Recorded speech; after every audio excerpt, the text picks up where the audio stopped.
Okay, quickly. One of the questions that need to be answered is, how can I get to know somebody in a halal manner? Because unfortunately, a lot of the youth think that Islam is, you don't see the person you want to marry, it's just you meet on the wedding day and khalas, you get married.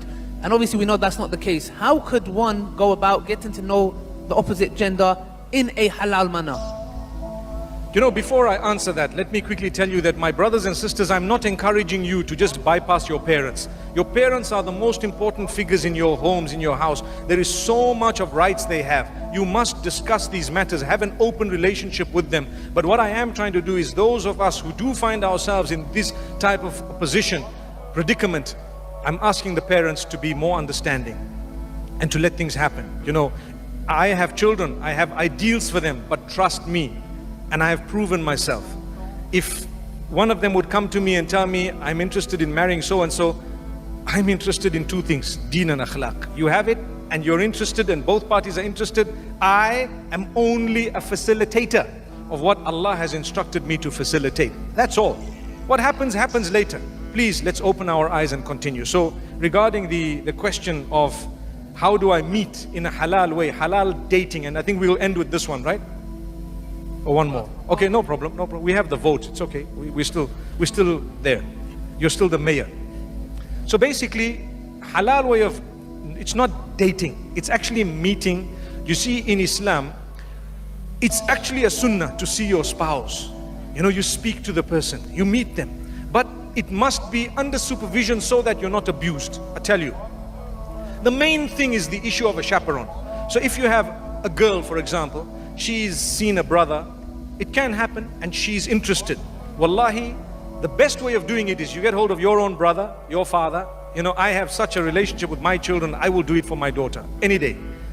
And if she's interested in someone, I'll go meet him and so on, and tell him, hey, listen, you know, my daughter's showing an interest, for example, in you, and let's just get to know each other. You know, what do you think? And I can gauge, and don't involve your chaperone after you were already aborted once. You know what I mean? After everything's over, you're already in such love that there's no way that you're going to take no for an answer. That's a mistake that people make. You involve your family far down the line. See, so what happens is, initially they will look and they will then introduce you officially. I'm here, for example, and you can be seated there and have a nice chat, mashallah, coffee, a tea. I might not be able to listen in to exactly what you guys are saying, but mashallah, you're under the eye. There's no kissing, no touching, no nothing. Because why? There can't be emotions at that stage. You're talking, you're discussing. What do you like, what do you not like? You see how the person speaks, how they look, they stand, how tall, short, all these things. It's permissible to look at these things, okay? So if you're satisfied, you can let your parents know. If both of you are satisfied and you're happy, alhamdulillah. If not, nowadays a lot of the people say, I need to meet you again. It's not enough. So you meet again, and you meet again, and you meet again. Every time, similar condition. There is no restriction as to the amount of meetings. Some people come to you and say, no, you must meet once and that's it. You know what? You bring the tea in and you just say, Salaam alaikum, and you walk out. And he's seen the tea. Subhanallah.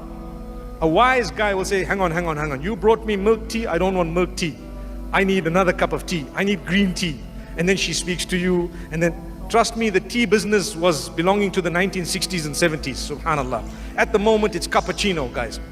So, you need to know, you're allowed to meet, you're allowed to talk, you're allowed to have a coffee together, you're allowed to sit and chat. You must know, because the last thing you want is for your daughter to marry a guy who's only marrying your daughter because he wants to please his parents, but he's got something on the side, and your daughter is banished. Wallahi, it's happening. Every day it's happening.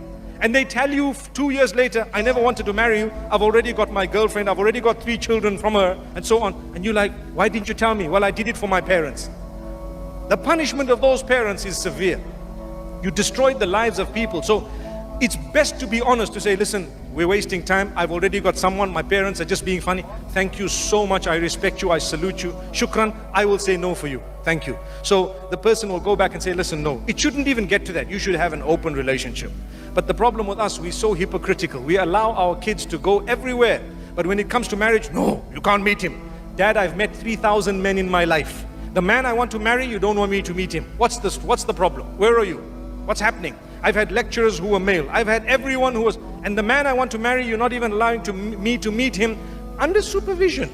And the next thing, the dad says, okay, under supervision. So he comes and he sits right here, right? What do you want to say? Say it. Take it easy. Take it. They know they're on the new generation. There is a generation gap. We are not compromising the deen. We are only showing you how it works up to Qiyamah.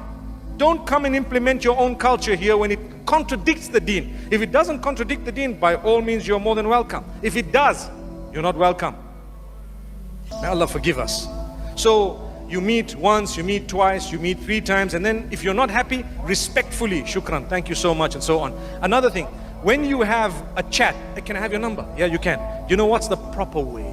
I would like to suggest, I've seen young girls and boys as well sometimes being bitten by statements of emotional value.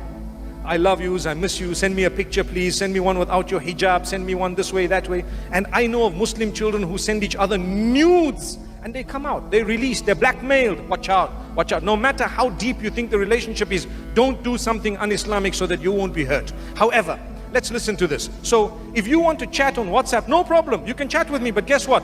My brother's gonna be the 3rd person in the group. He will be dormant and quiet. The guy says, but don't be soulful. Just be realistic, come on. How? You know what? If you're really interested in marrying me, you will agree. What do you have to hide? You're going to be living, these are your in-laws, man. Come onto the chat, it's the 3 of us, let's talk. Then see, he won't be able to say, oh wow, I haven't yet seen your legs, man. Because why? Brother is there.